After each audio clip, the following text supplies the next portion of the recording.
Are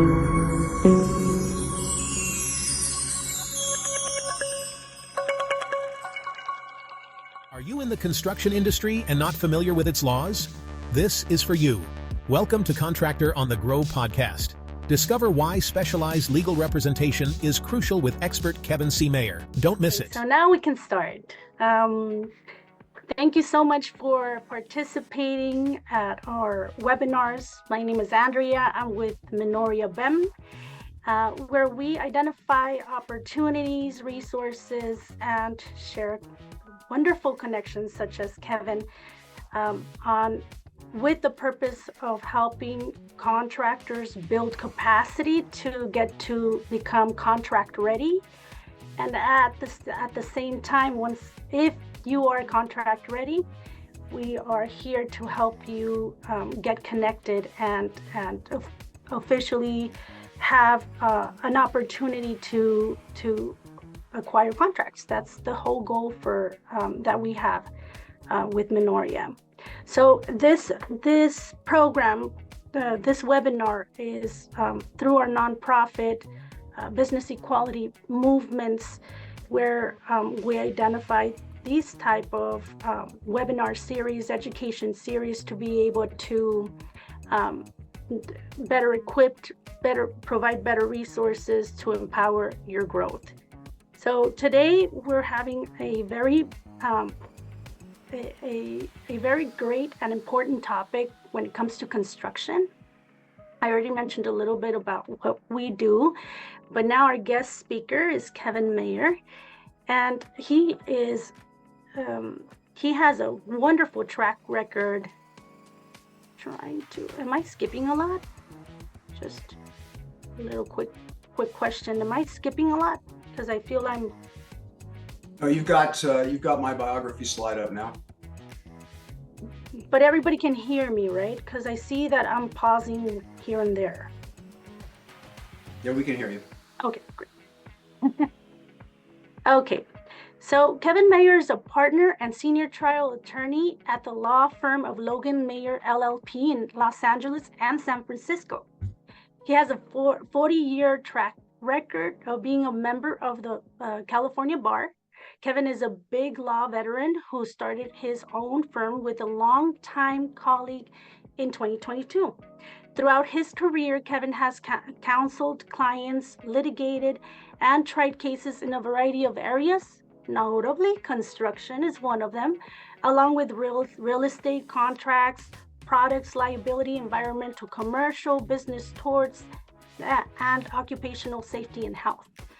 He is a native Californian, and this is a really neat fact. He's a native Californian whose family traces its roots in the States since the days of the gold rush, which is really cool. Kevin helps his clients identify and manage the risk inherent in their businesses in order to ensure they can succeed and grow in this increasingly difficult environment when it comes to these industries. His philosophy is to assist clients in avoiding and quickly resolving disputes where possible, aggressively and tirelessly. He works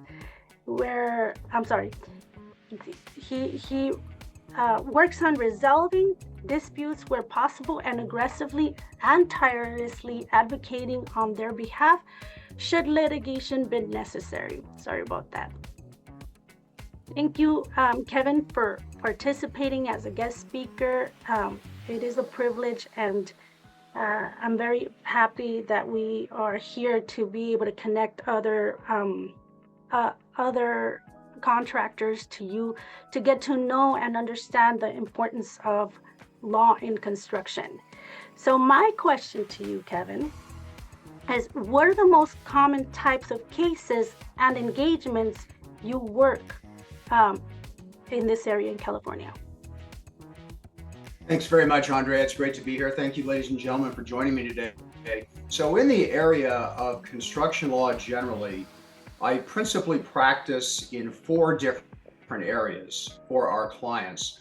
The first, of course, is providing general business advice. When the client calls up and has a question about their company and about the activities that their company is involved in. It could have to do with their corporate status. It could have to do with labor and employment issues. It could have to do with taxes. It could have to do with litigation. So the first and principal objective here is to provide good advice to the client so that they know how to act in specific circumstances. The second has to do with the area of contracts, because contracts, after all, is what governs the business that you all are engaged in and controls the nature of the relationship that you have with your own clients. And so this work consists of contract review, drafting, and enforcement when it's necessary to actually interpret the contract and advise the client as to what the contract says and what the rights, duties, and obligations are of the parties under that contract. The third area, broadly, is what I call construction defect litigation. And hopefully none of you have ever had to be involved in that, but if you have, you understand what that means. Someone has built something and there is a claim that what they built has failed in some way.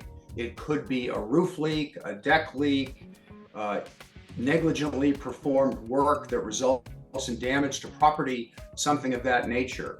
And in the area of construction defect litigation, that means lawsuits that are filed over this, I have represented both the plaintiffs, the people that bring the claims, saying that they were damaged by the defect, and I defend those claims. I defend the contractors and the subcontractors whose conduct is alleged to be the cause of the defect. And then finally, the larger area in litigation is what we call breach of contract litigation. You remember I said contracts are the most important thing that you all deal with because it governs the relationship of the parties.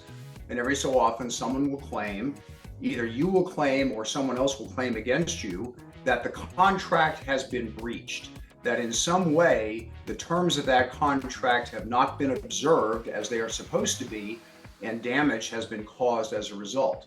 And in those cases, we also represent both the people claiming that the contract was breached and defend those against whom that claim is made. So those are the four principal areas in which we practice in construction law.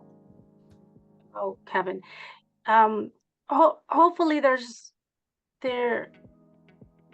for contractors, the best type of case they want to deal with you is the risk, reducing risk, right? Not the other ones. But it's incredible because you probably, since you've dealt with those situations, you probably have identified a lot of common mistakes contractors do. So what are the common mistakes you see contractors make either before or after facing a lawsuit? All right, so what I'm going to do here, because this is an excellent question, and I'm sure all of you will recognize some of the issues that we're going to talk about, I'm going to introduce each of these topics with a very well-known saying, and you'll understand why I'm saying it in terms of what it means for your business and your industry. So the first is, the state is not your friend. The state of California is not your friend. What do I mean by that? A big mistake that contractors make in this industry is failing to observe their corporate and other business formalities as is required by California law. Many of you may think, well, I know the law says this, the regulations say that, but I don't really need to do that. The fact of the matter is, the state of California is not your friend, and they are going to enforce these corporate requirements on you if you're not observing them yourself. They are not here to help you. They are here to take as much of your money as possible and to enforce the law. So it's very important that you make sure you're observing your legal requirements, your corporate formalities as you go on. Number two, there's a saying that you can't whistle past the graveyard. What do I mean by that? Another principal mistake that contractors make in this industry is that they fail to identify and understand and take steps to mitigate their risks. And those risks could arise due to problems that you're having with your clients. It could have to do with site conditions on a particular job that you're working on. It could do with budgetary constraints that you're operating under. You have a certain amount of money that is available to you to do the job, but it turns out that it's actually going to cost you much more to do the job than you had budgeted for it originally. And then finally, there's simple wishful thinking. That is the idea that even though we have a problem, it'll take care of itself. It very rarely takes care of itself. And as soon as you identify that a risk has arisen or a problem has come up, that's when you need to address it very quickly and very forthrightly in order to ensure that it doesn't become a bigger and more expensive problem. The next thing I would say is that as a contractor, you have to spend money to make money. And by this, I mean that oftentimes contractors will fail to retain and consult with an attorney, an accountant, a tax professional, others who are and need to be knowledgeable about your business and your goals and the circumstances under which you're operating and the problems that you're going to encounter. Yes, when you have to engage a professional, whether it's an attorney or an accountant or otherwise, it could cost you some money. But it's better to spend that money up front so that you can identify and deal with the issues that you have to contend with rather than let that problem fester and become a bigger and ultimately a much more expensive problem that will end up costing you a lot more money if you don't address it up front. So that's why I say spend a little bit of money up front in order to save a lot of money later. The fourth thing I would talk about is an ounce of prevention is worth a pound of cure. That is a saying that was famously made by Benjamin Franklin, one of the founding fathers of this country, back in the 1700s, and it still rings true today.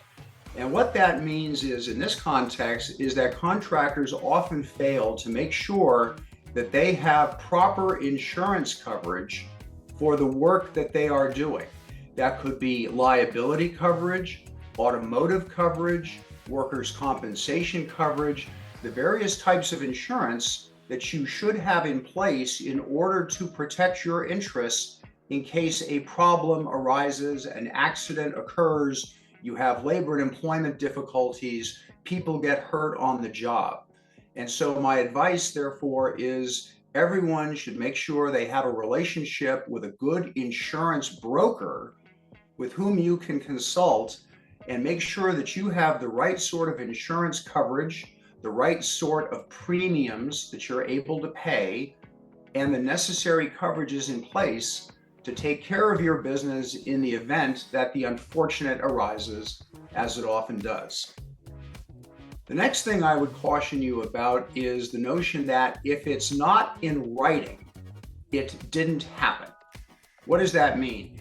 It's important for you all, as best you can throughout the course of your work, to document every important development that occurs on the job.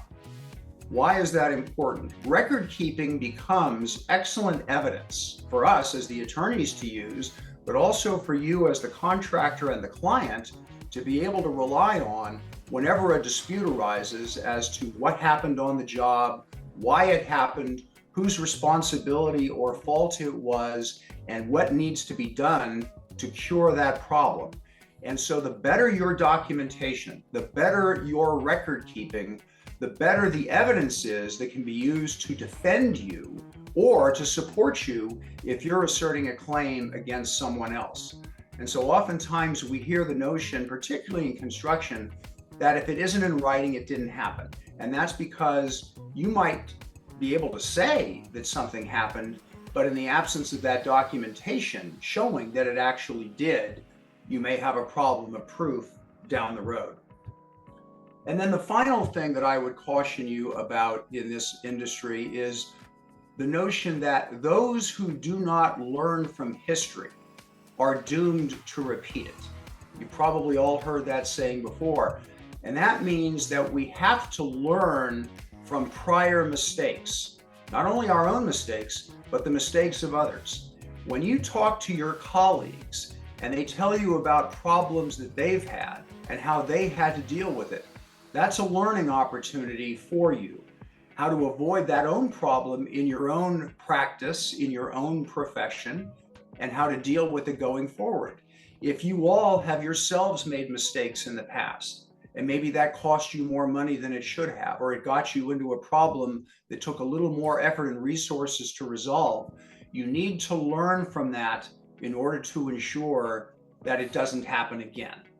Because we can learn from the mistakes of ourselves and from others in order to identify and mitigate those risks in your business that we talked about at the beginning.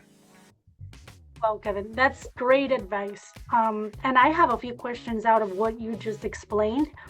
And before I move forward with those questions, I wanna open it up to the audience. If in case you have any questions, make sure to include it on the Q&A section or on the chat. And by the end of this webinar or this presentation, I'll make sure to address your questions. That way, Kevin can answer them. I just wanted to mention that. But one of my questions, I completely understand when it comes to contractors that might be rather small, or contractors that are startups, that they feel sometimes that they don't have the budget to include professionals, especially someone, a lawyer that can give them advice. So with startups,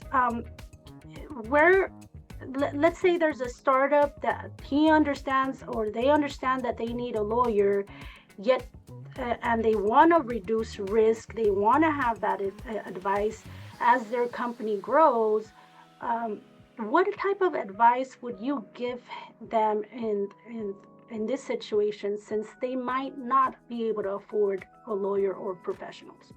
Sure, it's a great question. It's a question, by the way, that confronts everybody in every industry when they're a startup, before they actually have a lot of money that they can spend on things. So they want to budget their resources appropriately. So the first thing I would tell you in this industry is it's important for you all to establish a relationship with Minoria, with Andrea and Mauricio and their folks, because that's why they exist. They're here as a resource for you to try to help you answer your questions, give you advice, steer you in the right direction, provide you with access to professionals, whether it's someone like me in the legal field, or perhaps others in accounting and tax and labor and employment and so forth.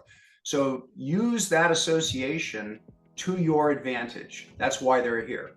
The second thing I would tell you is establish, if you can, a relationship with an attorney, whether it's me or somebody else. Not that you have to pay them a monthly retainer in order to ensure that they're available.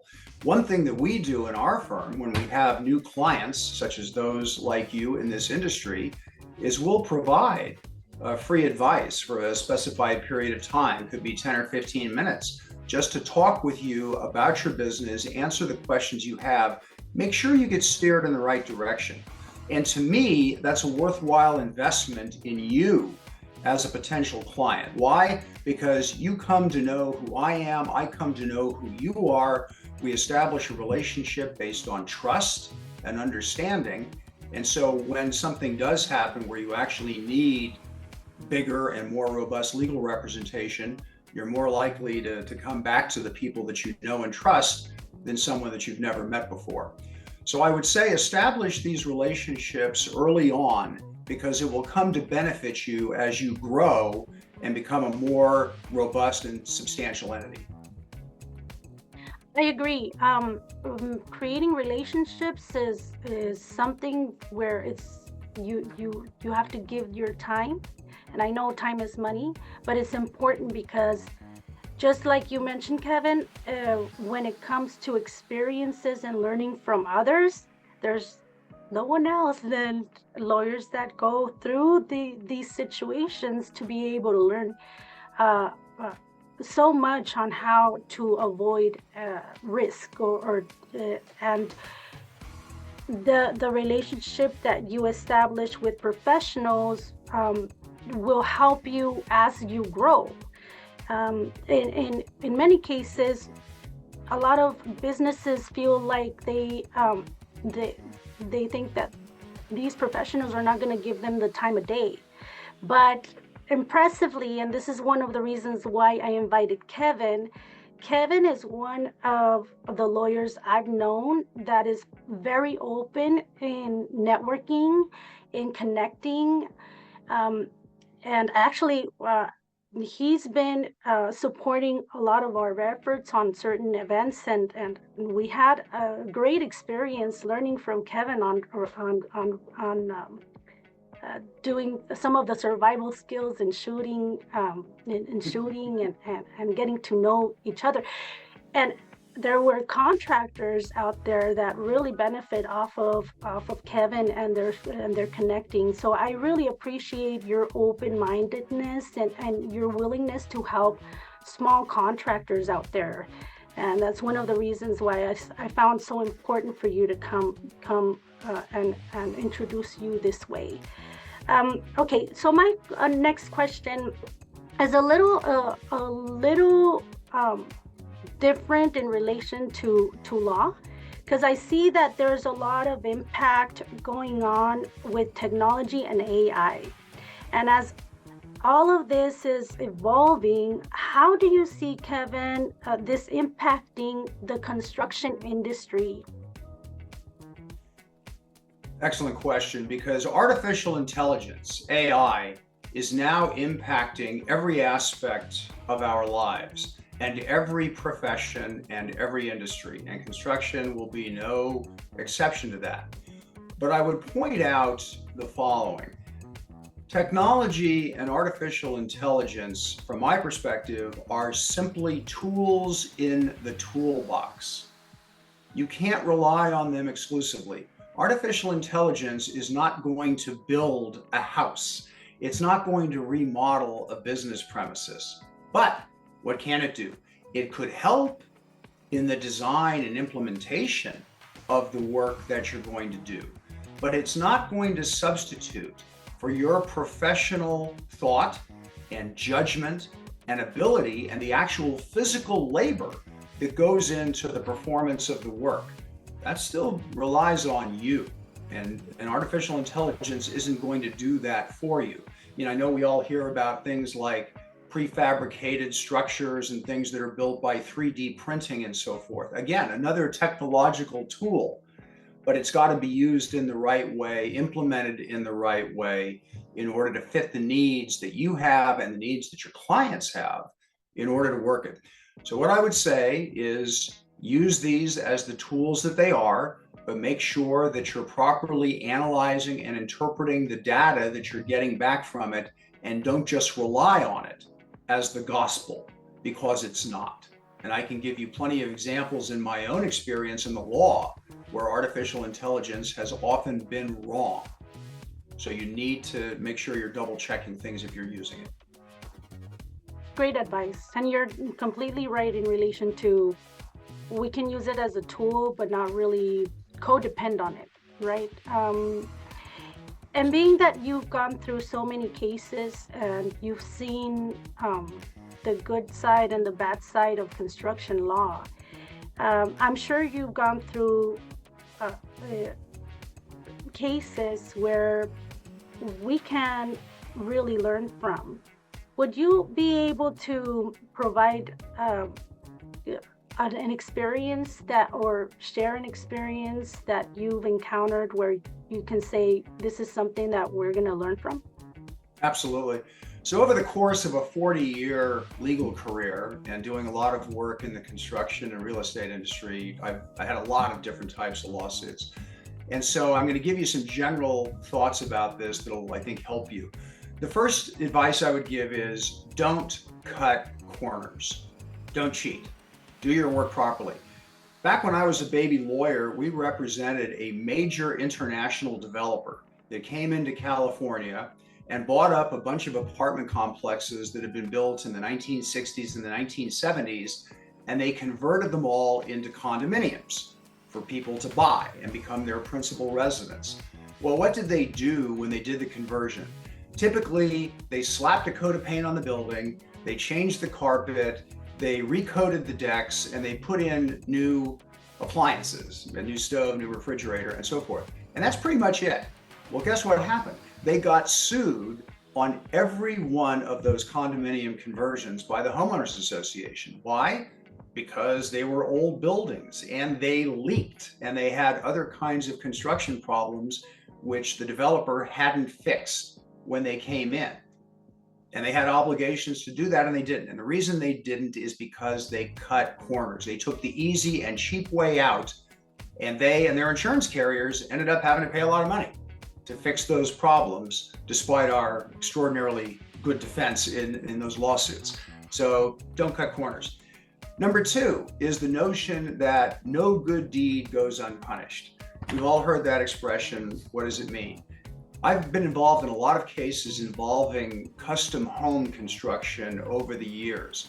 Some of them being very simple homes, others being 10, 12, 15,000 square foot luxury custom homes in some of the finest neighborhoods in California. And they all suffer from the same problems: misunderstandings arising between the contractors and the owners, the clients, as to what should be done, how it should be done, and how much it's going to cost. And even though the contractors put their best foot forward and really want to give the client a perfect home, it's often not good enough in the eyes of some of these people. They expect to get a Cadillac at a Volkswagen price. And that isn't how this industry works. You all know that because you're all dealing with the cost of inflation right now in this industry. And you know that things cost a lot of money, and they cost a lot more money than they used to cost just a few years ago. So this needs to be communicated clearly and documented clearly with your clients so you don't have avoidable disputes later. The third thing I would tell you about litigation, lawsuits in the construction industry, is if you even walked by a project, you're going to get sued. What does that mean? Typically in construction litigation, everybody wants as many parties in the case as possible, regardless of the role that they play, whether they're the prime contractor, a subcontractor, the architect, the designer, whoever had involvement in that, they're all going to get dragged in. And why? Because whoever the plaintiff is, the claimant, is looking for as many pots of money that may be available to try to settle that case.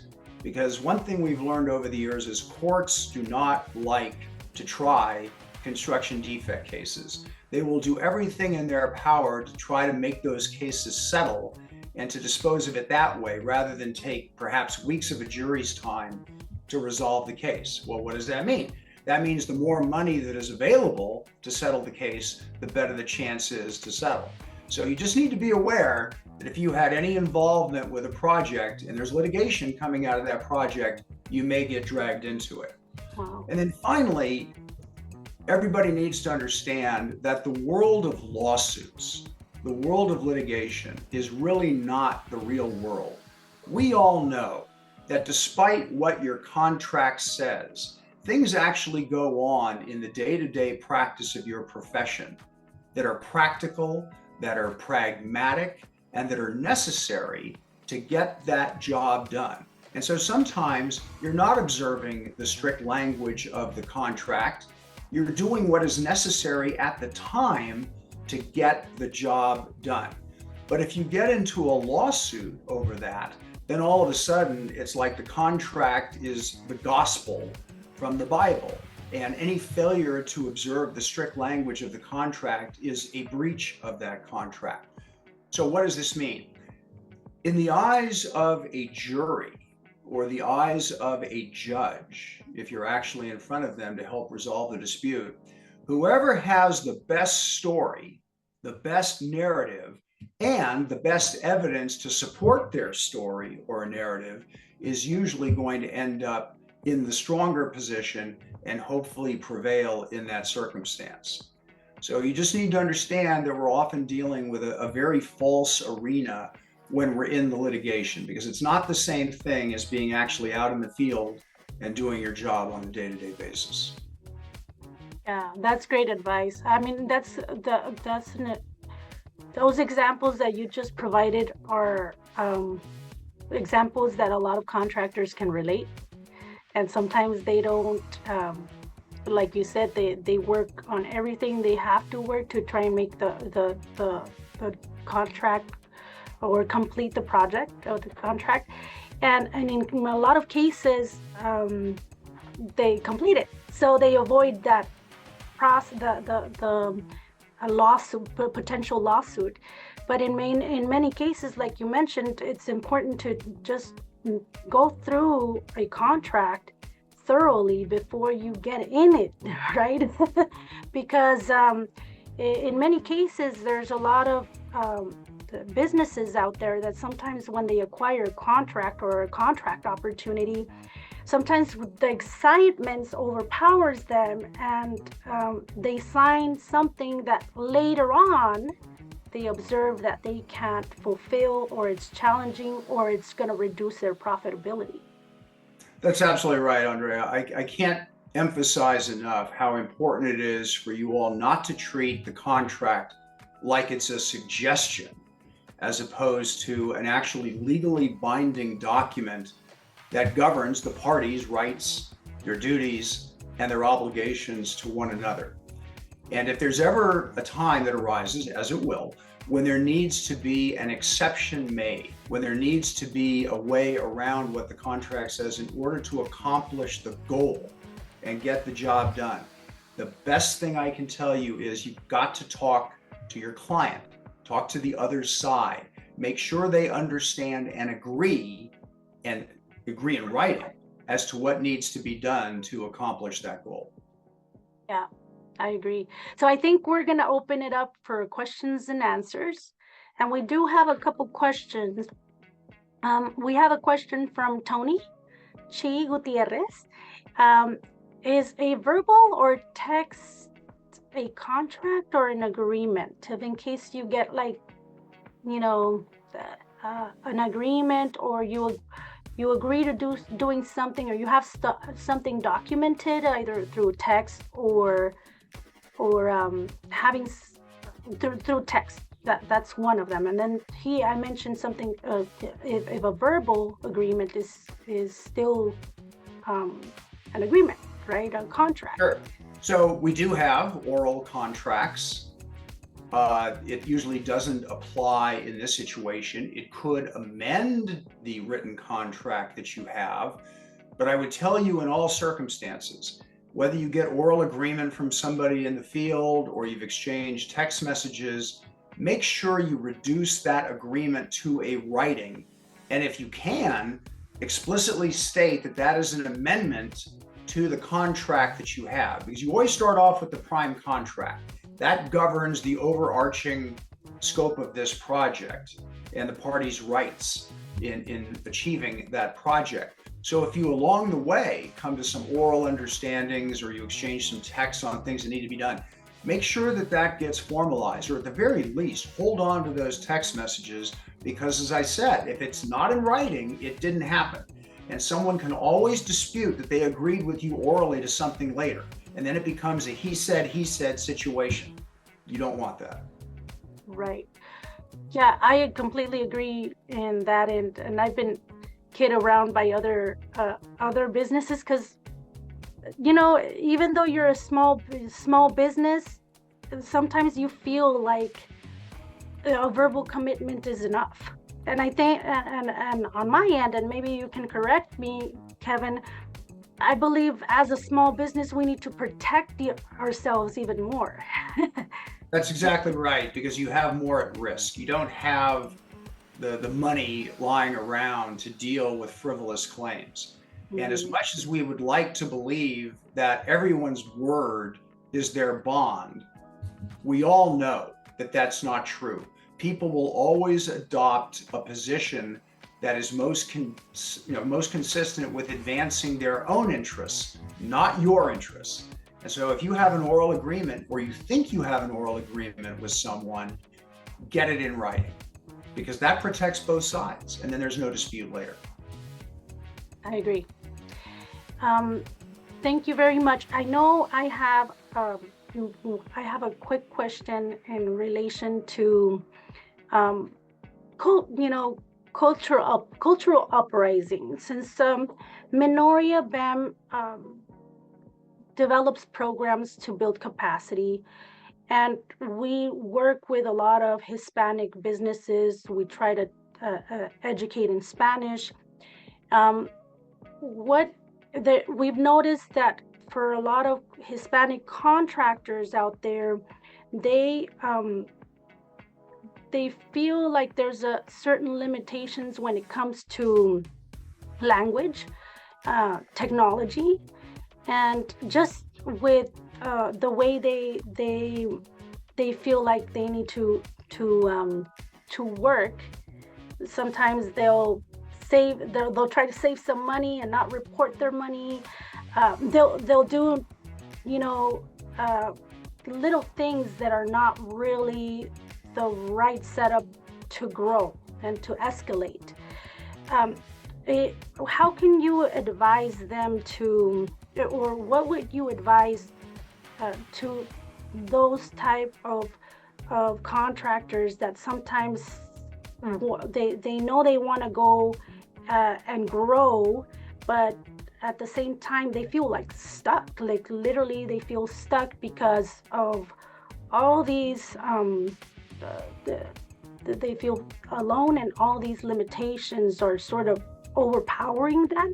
Sure, I get it. Mm-hmm. So this gets back to the issue of what kind of mistakes do I see contractors making? And this is why I talked about the necessity of having a relationship with Minoria, establishing a relationship with an attorney, so you have somebody that you can talk to. Every situation differs. Everyone's circumstances are different from everybody else's. And we don't, as we say in the world, we don't compare tragedies, all right? You've got a tragedy here, they've got a tragedy there. We're not going to compare those and worry about who is worse off. What we have to do is solve your problem and answer the questions that you have. So you really do need to reach out to those in a position to help you. That could be Andrea and her folks at Minoria. It could be me. It could be somebody else. If it's not us, we'll find the person for you that you need to talk to. But don't feel that you have to go through things alone. There are resources there to help you. And if we've learned anything about the way the state of California works, is we actually do a pretty good job of reaching out to the minority communities in this state in their own language to try to help them solve problems. If you don't believe me, all you have to do is look at our election ballots, which I think now are in 15 different languages. So we're trying to make it, from that perspective at least, easier, not easy, but easier to achieve your goals. So take advantage of those opportunities when they present themselves. Thank you, Kevin. I agree. I mean, when we look for resources, professionals, and when we look for opportunities, access to capital opportunities, we're always considering the Hispanic community. And like you mentioned, our organization is there to help and connect with others. If in case we don't know, because obviously we don't have the answers to everything, we make sure that we plug and play and connect you with the right source to have the proper advice. And like you said, the state, any of the government organizations that are funded by them are there to help. It's just a matter of being patient and trying to get your answers to avoid any type of risk that you could encounter as you grow as a contractor within your business. Thank you, Kevin, for all your help, and I apologize for the hiccups that we had on the technical aspects. I know the audience most likely will keep that in mind and practice it in their day-to-day lives and businesses. Feel free to connect with us through any of our portals or our platforms. I highly encourage to follow us through YouTube, our YouTube account, minoria.ca. where you're gonna see this recording along with other webinars and videos that are informative.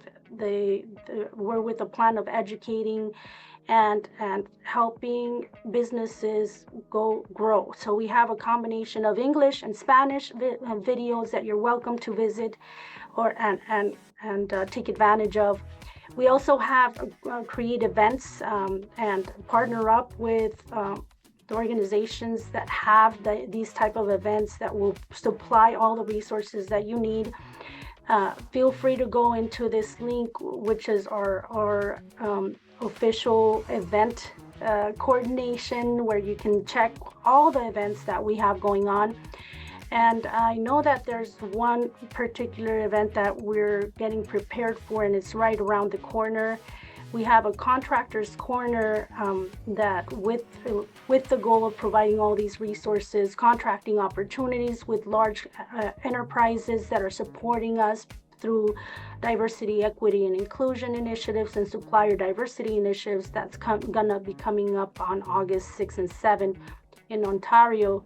And Megamix has allowed us to, it's an expo, they've allowed us to create this contractors corner specifically for contractors. And Kevin, I know you're gonna be around to this and many other events. Thank you so much for all your help, and I'll make sure to anyone that wants to connect with Kevin, connect with me. There's an email, there's the phone number, email, and our website that you're encouraged to visit. And I have no problem in connecting you with Kevin via email or even have a phone call so Kevin can advise you the proper way and you can start building a relationship. He's open. So thank you, Kevin, for this. Pleasure. Thank you. And thank you all for your time and attention today. Okay, that was wonderful. Have a great day, guys.